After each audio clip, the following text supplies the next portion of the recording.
Sir, K स्कीमला carry on येणार का? के स्कीमला ओटीओ येणार का? तर विद्यार्थी मित्रांनो, नाही. का? ओटीओ वन टाइम ऑपॉर्च्युनिटी किंवा कॅरी ऑन ही प्रोसेस केव्हा असते?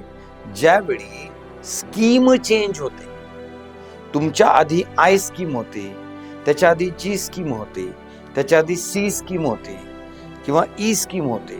ज्यावेळी स्कीम बदलली जाते, आता आय स्कीमची के झाली, तर आय स्कीमच्या विद्यार्थ्यांना तो बेनिफिट झालेला आहे. त्यांनी ओटीओ घेतला, त्यांना कॅरी ऑन मिळाला. किती जणांना फायदा झाला हे ज्याचं त्यांना माहिती. पण परंतु के स्कीमच्या विद्यार्थ्यांना कॅरी ऑन ही कॉन्सेप्ट नाही. जर तुमचे ठराविक रूल प्रमाणे त्याच्यापेक्षा जास्त सब्जेक्ट राहिले तर तुम्हाला फेल समजलं जाईल आणि पुढच्या वर्षात प्रवेश घेता येणार नाही.